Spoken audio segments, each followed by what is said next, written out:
So, ladies and gentlemen, I Kadir Ali from Macrovision Academy.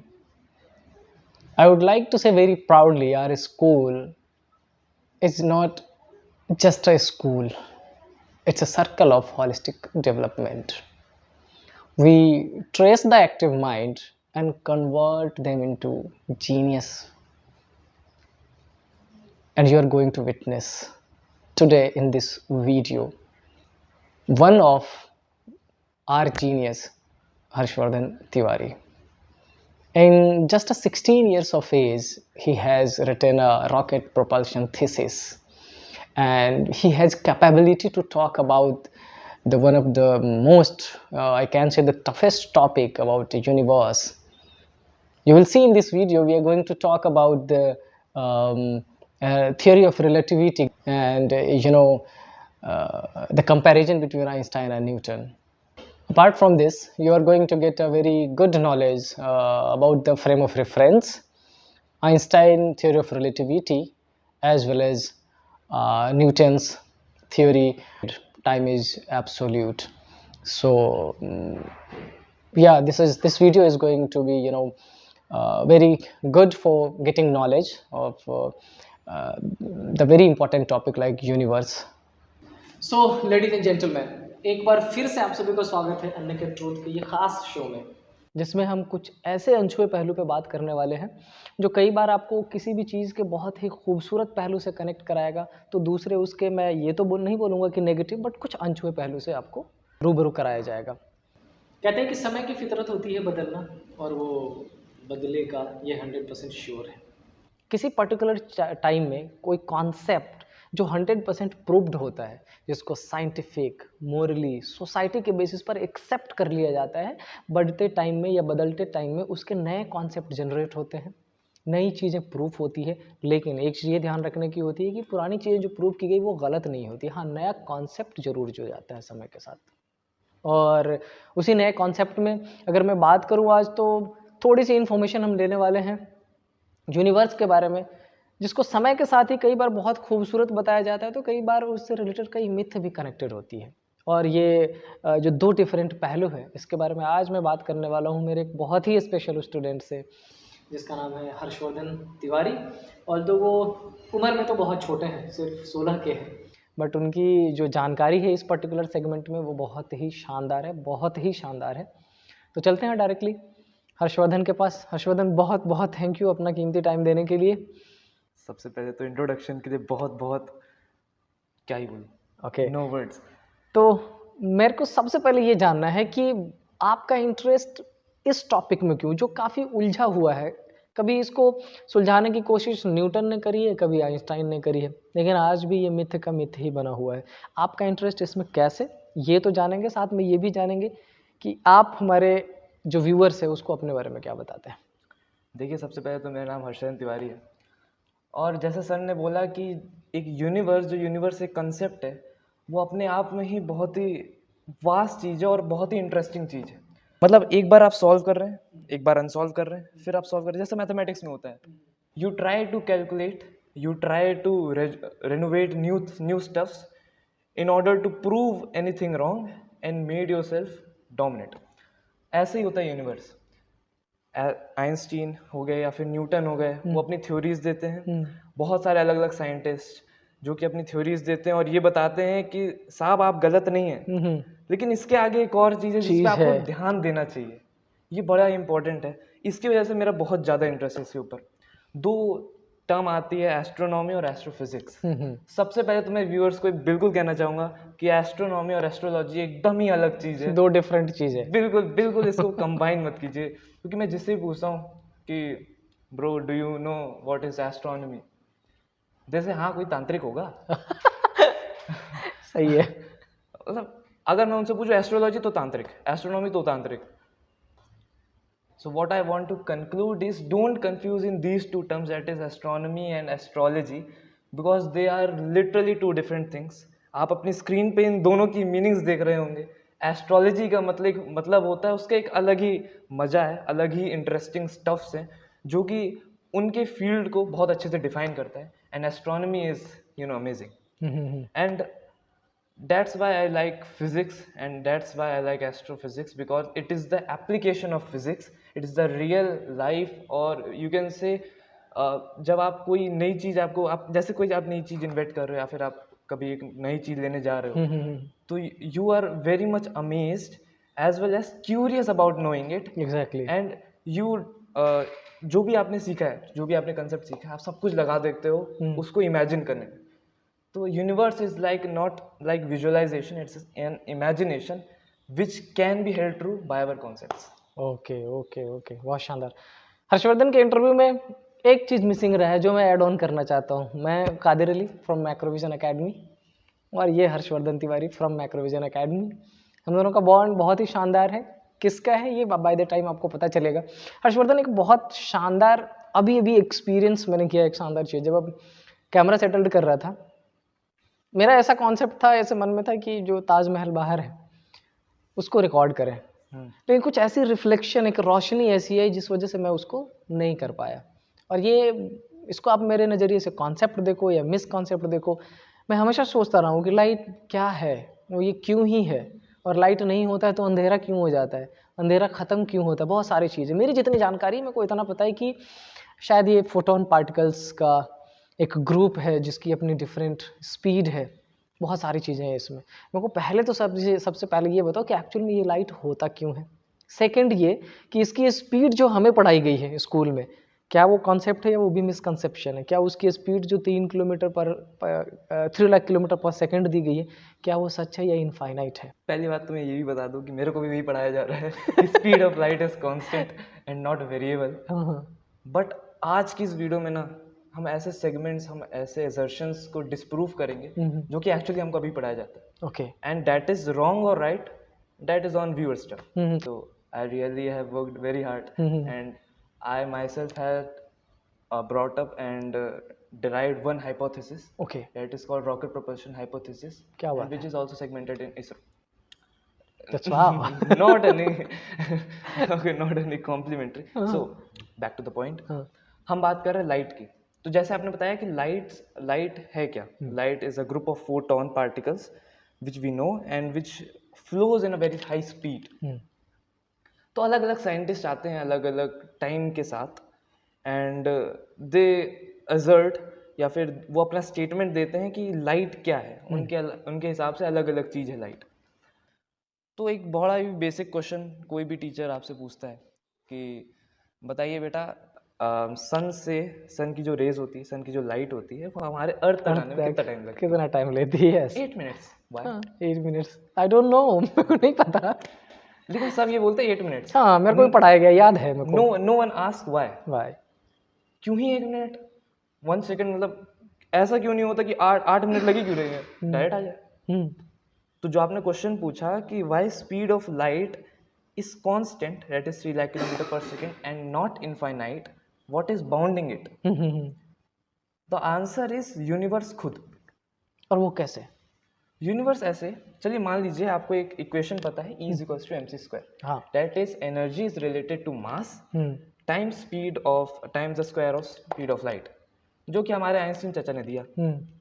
तो अगर मैं speed of light की speed मान लीजिए इनफाइनाइट रख देता हूँ, ठीक है, not 3 lakh kilometre per second, we are assuming that it is infinite. अगर मैंने उसको इनफाइनाइट रख दिया तो एनर्जी की वैल्यू क्या हो जाएगी, anything times infinite is infinite. तो अब मान लीजिए कि एनर्जी कोई भी बॉडी से या तो एमिट होगी या तो हम उस पर लगाएंगे उसको, मतलब डिस्ट्रॉय करने के लिए, या फिर हम किसी भी चीज़ के रेडिएशन की बात करें, कोई भी ऑब्जेक्ट अपनी एनर्जी रेडिएट करता है तो वो इनफाइनाइट होगी. अगर ऐसा है तो वो पॉसिबल ही नहीं है. अच्छा. या फिर किसी यूनिवर्स में कोई ऑब्जेक्ट है, उसको मैं डिस्ट्रॉय करना चाहता हूँ या फिर वो एनर्जी एमिट कर रहा है, तो वो इनफाइनाइट कर रहा है, तो इनफाइनाइट इज नेवर एंडिंग. तो कर कैसे रहा. Okay. That means with the equation E equals to mc square, if we put the value of speed of light as infinite, then it will go beyond our imagination and will collapse universe. चलिए मान लीजिए ये भी बड़ा ही complex सा हो गया. एक बड़ा ही सिंपल सा equation, speed equals to distance upon time. हाँ, इसका मतलब है कि स्पीड ऑफ लाइट या फिर किसी भी ऑब्जेक्ट की स्पीड दो चीज़ पे डिपेंड करती है, यानी एक डिस्टेंस डिस्टेंस, और उस डिस्टेंस को कवर करने के लिए कितना टाइम लगेगा। कितना टाइम लग रहा है, यस। चलिए मान लीजिए कि मैं मिल्की वे गैलेक्सी की बात करूँ। ठीक है। मिल्की वे गैलेक्सी से सबसे पास वाली Galaxy Andromeda Galaxy, that is nearly 4.5 million light years. अब मैं ये नहीं बताने वाला लाइट ईयर्स क्या होता है, हाँ, तो 4.5 मिलियन लाइट ईयर्स। चलिए मान लीजिए मैं उसका एक स्टार उठा लूँ उस गैलेक्सी का, और अपनी गैलेक्सी का एक स्टार उठा लूँ। ओके। अब मैं यहाँ पे खड़ा हूँ, मैंने यहाँ से टॉर्च मारी, ऐसी टॉर्च मैंने बना ली कि जो जिसकी speed of light is very infinite. तो इसका मतलब ये है कि मेरे को यहाँ से यहाँ तक जाने में 0 समय लगेगा। हाँ, मैंने क्लिक किया, तुरंत दिखा, टाइम 0। यानी कि कितना भी डिस्टेंस कवर कर लूँ तो मतलब टाइम 0 लग रहा है कि मैंने तुरंत आया, मैं तुरंत वहाँ पहुँच गया। इसका मतलब कि लाइट के लिए या फिर यूनिवर्स के लिए, उसके लिए उसका खुद का पास्ट प्रेजेंट फ्यूचर मैटर ही नहीं करेगा। मतलब पास्ट प्रेजेंट फ्यूचर यूनिवर्स का खुद ही के लिए नहीं होगा। और इसी कंफ्यूजन पे और इसी बाउंडिंग पे यूनिवर्स अपनी जो यूनिवर्स है वो स्पीड ऑफ लाइट को लिमिट कर देता है और बाउंड कर देता है 3 लाख किलोमीटर पर सेकेंड, जिससे वो कंसेप्ट ऑफ टाइम को बचा पाए। तो अगर कंसेप्ट ऑफ टाइम ही नहीं रहा तो प्रेजेंट पास्ट फ्यूचर ये कैसे रहेगा? मेरे को दो चीज़ें बिल्कुल ही समझ नहीं आ रही है। सबसे पहला तो ये इनफाइनाइट वर्ड क्या है अपने आप में, प्लीज़ मेरे व्यूअर्स के लिए भी एक्सप्लेन करें। और दूसरा, मैं बहुत ज़्यादा इधर ये जानने को कि जितनी बार हमने टाइम के बारे में बात की है, टाइम ही ख़त्म हो जाएगा अगर यहाँ से आपने टॉर्च ऑन किया और कहीं कुछ दिख रहा है बिना किसी पॉज के। टाइम क्या है फिर? टाइम एज अ कंसेप्ट हमको ये बताता है कि कोई भी चीज़ या फिर कोई भी डिस्प्लेसमेंट या फिर कोई भी पोजीशन पे चेंज एक समय पे हुआ। इसकी शुरुआत या फिर मैं इसकी एक्सप्लेनेशन दूं तो स्टार्टिंग करते हैं यूनिवर्स की स्टार्टिंग से, दैट इज बिग बैंग, जो कि बहुत सारे साइंटिस्ट अपने थ्योरीज में बोलते हैं कि टाइम की स्टार्टिंग थी। और आपने एक कंसेप्ट सुना होगा टाइम की एंडिंग, दैट इज सिंगुलैरिटी, उसमें अपन नहीं जाएंगे। ठीक है। तो अगर अपन टाइम की स्टार्टिंग देखते हैं तो जैसे ही बिग बैंग हुआ तो एस्ट्रोनॉमर्स और एस्ट्रोफिजिस्ट का ये कहना था कि ये एक ऐसा पार्टिकल या फिर हम बोल देते हैं, ऐसा बोलते हैं ना कि हम अर्थ के बहुत सारे एलिमेंट्स होते हैं, तो उसी प्रकार यूनिवर्स का भी एक एलिमेंट टाइम है। Okay.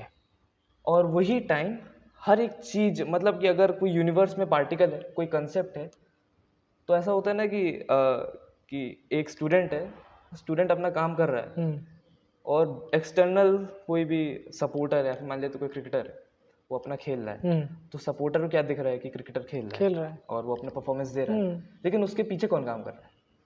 His coach, his mentor, of course, कई सारी चीजें। हाँ। तो वैसे ही कोई भी कंसेप्ट अगर यूनिवर्स में है, कोई भी ऑब्जेक्ट अगर यूनिवर्स में है, that is parented by time. Okay. और उसी कंसेप्ट को बचाने के लिए speed of light is not infinite. तो इस पे दो कंसेप्ट आते हैं टाइम पे, that is time is absolute और time is relative. Okay. What do you think? Ladies and gentleman, मैंने अपना पिछला 10 मिनट का जो टाइम है जिस पे हम बात कर रहे हैं वो पूरा इस चीज़ को समझने में दे दिया है कि ये क्या बता रहे हैं। मेरे को बहुत ज़्यादा समझ अभी भी नहीं आ रहा है। आपसे रिक्वेस्ट है कि आप कमेंट करें आपको अगर कुछ समझ में आता हो। बाकी चलते हैं फिर से हर्षवर्धन के पास। चलिए मान लीजिए कि मेरे को आंसर मिल गया। ठीक है। तो अब हम आते हैं बात में आइंस्टीन वर्सेस न्यूटन। हाँ। तो व्यूअर्स बोलेंगे कि भैया अभी आपने टाइम का सवाल पूछा, आइंस्टीन वर्सेस न्यूटन कहाँ से आ गया? तो आप जैसे जानते हैं कि Einstein and Newton both are very renowned scientist. उन दोनों का पर्सपेक्टिव टाइम के लिए अलग अलग था। न्यूटन चाचा ने बताया क्लासिकल मैकेनिक्स के बारे में, it is a branch of physics which treat या फिर जो कि मोशन ऑफ पार्टिकल्स को स्टडी करता है अपने लॉज में, दैट इज क्लासिकल मैकेनिक्स। हम उसको यूनिवर्सल मानते हैं, दैट इज ग्रेविटी और टाइम, स्पीड।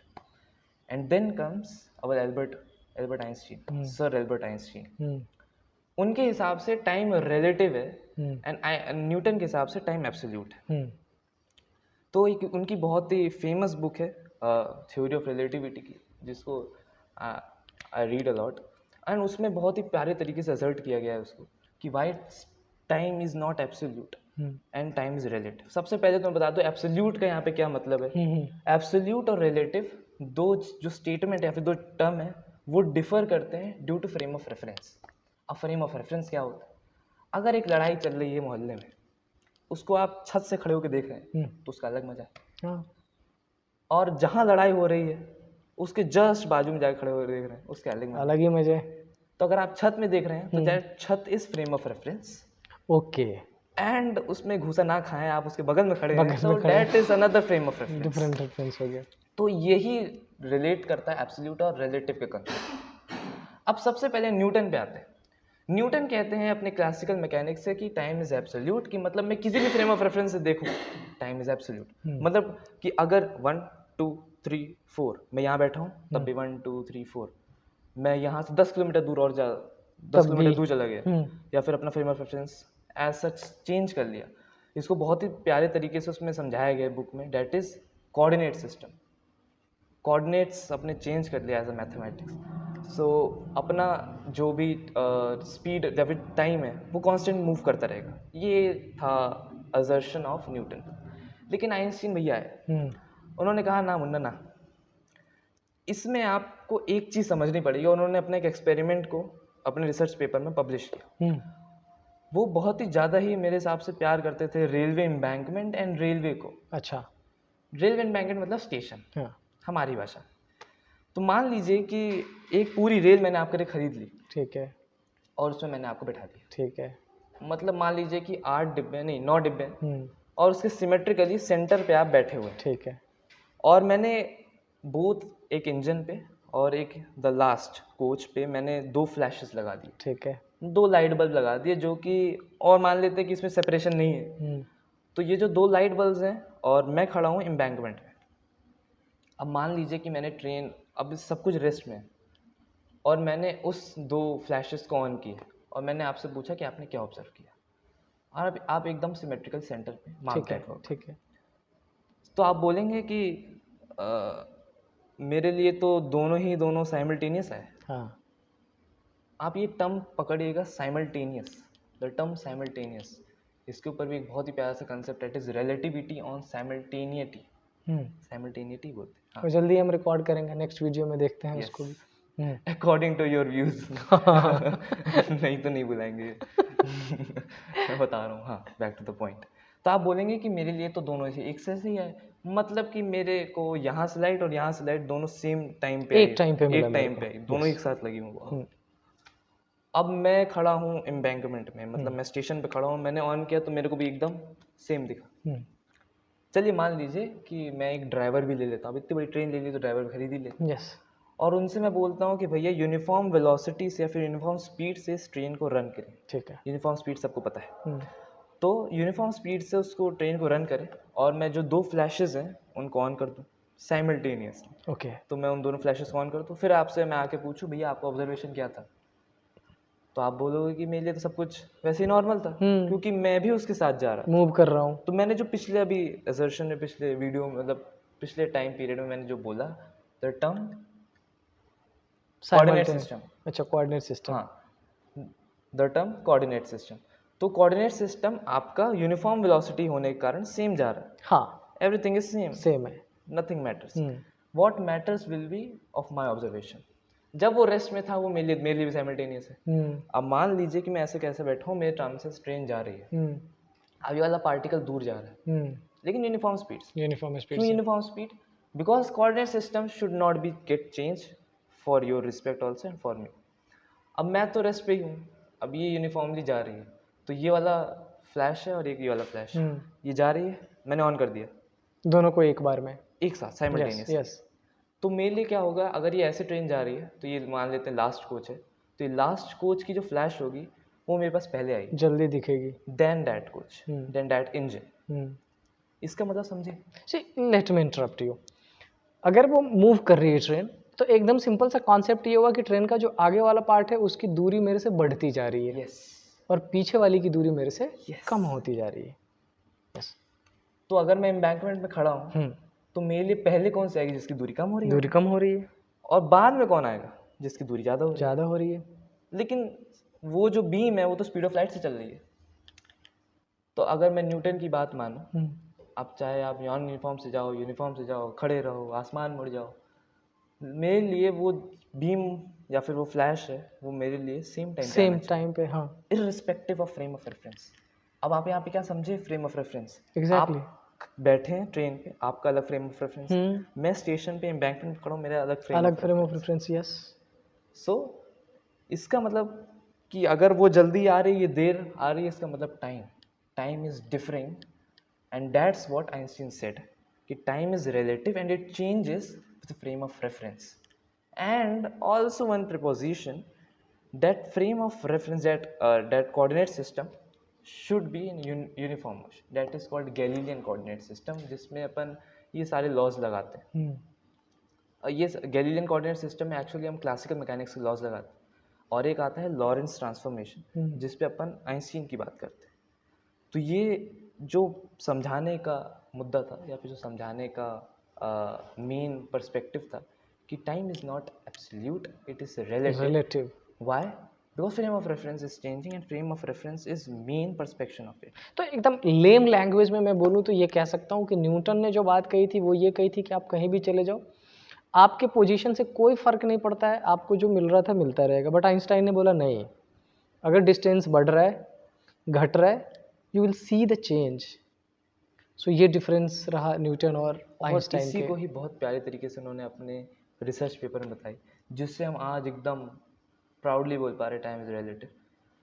लेकिन अगर मैं इस आउट ऑफ द बॉक्स बात करूं, तो हम बात करते हैं आइंस्टीन और न्यूटन की, तो as such it's not very differentiable, मतलब हम उनके बीच में डिफरेंस नहीं लगा सकते, because they both are genius. अब आप ऐसा बोलते हो ना कि दो खिलौने लाए, एक खिलौना पहले ला दिया, दूसरा खिलौना बाद में ला दिया, या फिर एक फ़ोन खरीदा आईफोन 13, उसको पहले यूज़ किया, बहुत अच्छा लगा, फिर आईफोन 15 ला दिया, बोले कि इसमें गलती थी, कुछ तो थी दिक्कत, उसमें गलती थी, इसमें नहीं है, मतलब ये सही है, वो बेकार है। नहीं, क्लासिकल मैकेनिक्स के लॉज एंड अपने रिलेटिविटी के laws are acting depending on distance.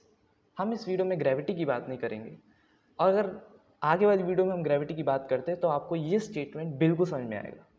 चल अच्छा, अब मेरे को भी लगने लगा कि मैं बहुत जीनियस हूँ। फॉर्चुनेटली इस वीडियो की जब मैंने शुरुआत की थी तो मेरे दिमाग में कॉन्सेप्ट आया था कि मैं उसको एक उर्दू के शेर व शायरी के हिसाब से बोलूँ। मैंने बोला भी वैसा ही कि टाइम आज फितरत है बदलना उसका, आज जो चीज़ें अच्छी लग रही है कल जाके ख़राब लगे न लगे बदलाव ज़रूर हो जाता है। कहीं ना कहीं आपका कॉन्सेप्ट फिट बैठ। तो आपने जो रिलेटिविटी का कॉन्सेप्ट समझाया, काफ़ी हद तक चीज़ें जो स्कूल टाइम में समझ में नहीं आया था मेरे को, शायद आप जैसे टीचर होते तो मैं कुछ अच्छा कर पाता फिजिक्स में। अब जाके थोड़ी बहुत चीज़ें समझ आइए। एक लास्ट क्वेश्चन ये बनता है कि क्या डिस्टेंस में भी रिलेटिविटी का कॉन्सेप्ट है या पॉसिबल है? पहली चीज़ तो ये, I am not a teacher, I am a learner of science. आगे तो डिस्टेंस का भी कंसेप्ट है, तो ऐसे ही हम ब्रीफली में बात करें तो न्यूटन ने भी बोला था कि distance is constant, it does not depend on frame of reference. लेकिन आइंस्टीन भैया ने बोला नहीं, बदलता है। You are not wrong actually, but there are need of replacement and there is a need of correctness. And he said displacement or distance is also depends, it also depends on frame of reference। तो हम इसको भी अपन ऐसे ही very करते हैं, ऐसे ही अपने उन्होंने रिसर्च पेपर में पब्लिश किया था with the example of train. जैसे मैंने बताया उनको ट्रेन से बहुत लगाव है, तो उन्होंने ट्रेन का एग्जांपल दिया था, जिसको हम फिर कभी किसी वीडियो में बताएंगे। सो लेडीज एंड जेंटलमैन, अभी तक जितना हमने समझा है इनकी बातों से, और जो मैंने स्टार्टिंग में बोला था कि जो वक्त है बदलना उसकी फितरत है, बट एक्चुअली में फितरत नहीं है। वक्त को भी पता है कि हमारे लाइफ में हमारे लिए क्या ज़रूरी है, और उस ज़रूरत के हिसाब से वो कई बार कई सारी चीज़ें बदलती है।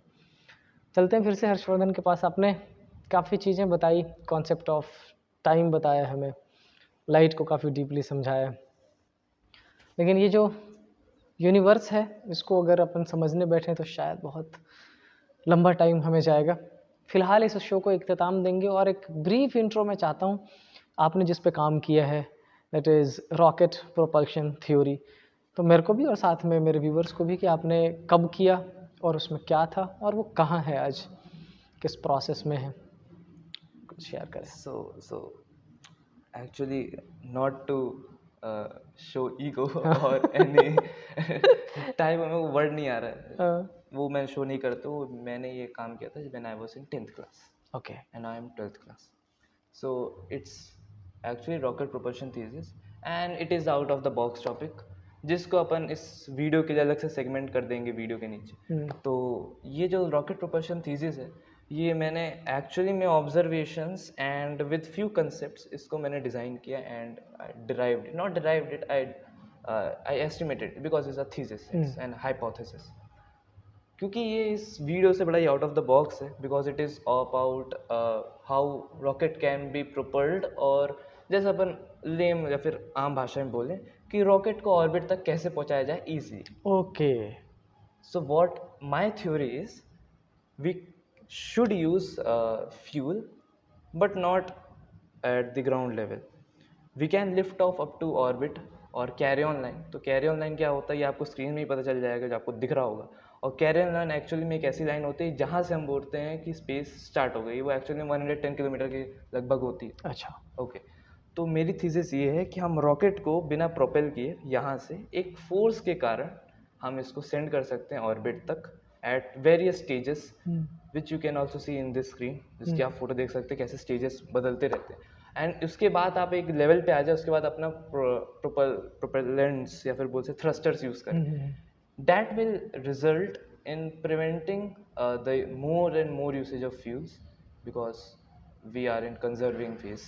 So that's what about this thesis. बहुत बहुत शानदार है, और मैं उम्मीद करता हूँ कि आप इस पे और आगे काम करें और बहुत सारा और बड़ा नाम करें। So thank you very much Harshvardhan, आपकी बहुत ही अच्छी और इन्फॉर्मेटिव बातों के लिए। मुझे लगता है ऐसा कि मेरे व्यूअर्स में कोई भी बच्चा या मेरे जैसे लोग जिनको बहुत सारी जानकारी नहीं रही होगी, जो बस ये समझते हैं कि हाँ ये दुनिया है, दिन होती है, रात है, दिन है, रात है, रोशनी आती है और ख़त्म, उनके लिए जानने का बहुत सारा चीज़ है इस टॉपिक में। So thank you very much for coming here. Thank you.